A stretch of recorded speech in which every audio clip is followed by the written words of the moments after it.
Greetings gamers and welcome to MVPiece, the show where I take your favorite board games, look at everything that comes inside of the box and determine which single component among them is the most valuable piece of that game.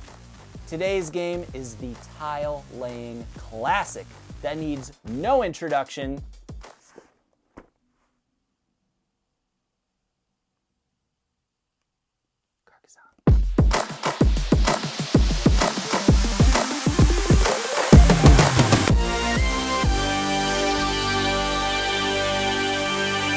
Carcassonne has players assembling a growing landscape of vast fields and intersecting roads and grand cities. As tiles are placed, so too are meeples, to claim ownership of your developments. Mine, that's not yours. 2 turns from now, that's mine. So Carcassonne is very likely my most played game ever and holds a special place in my heart as one of my gateway games into the hobby, and one of the only games I've bothered to play at convention tournaments. 3rd place packs unplugged! So I am feeling pretty qualified to pick the MVPiece of this game. In the box, we have 1 starting tile, 71 land tiles, 40 meeples in 5 colors, 1 scoreboard. And most newer printings of Carcassonne also include the Abbot and River mini expansions, including 12 river tiles and 5 Abbot meeples. Now we have to start at the iconic meeple.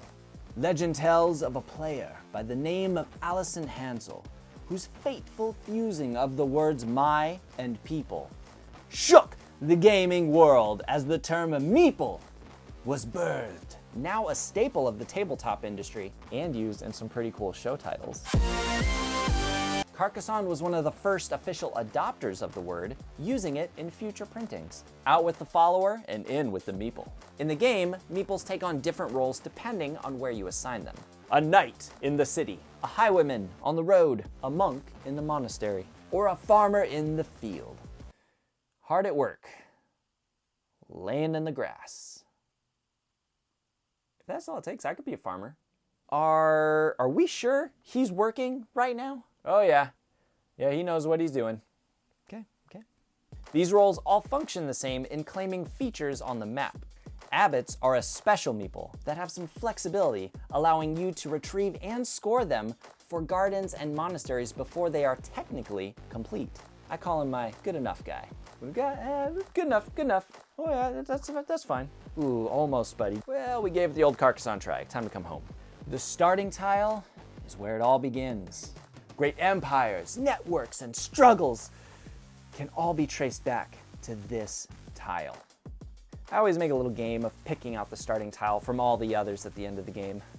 It's a fun party trick. And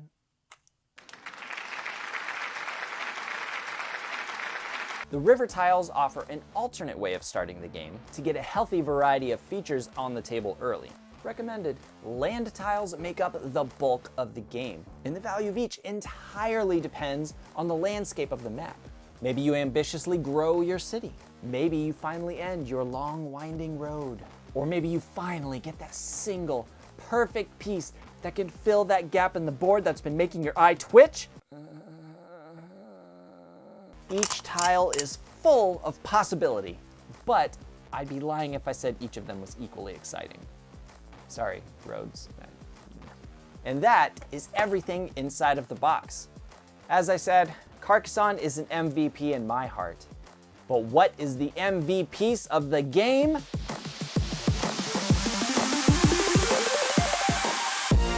The Monastery with Road land tile. All due respect to the meeple, especially the blue ones. Shout out to my blue players! But the MVPiece just had to be a tile. It's the classic tile laying game.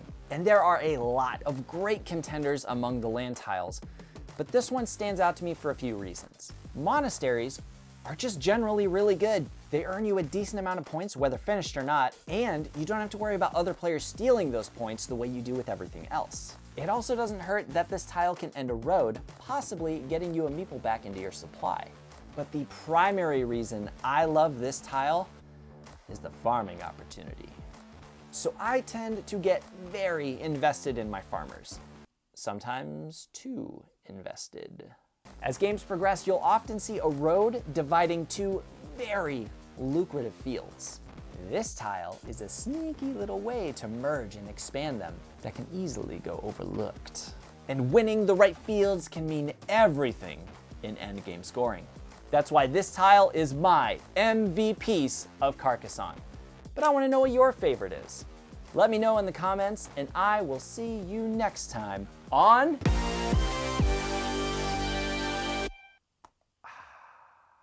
So weird. I don't need this. Cut.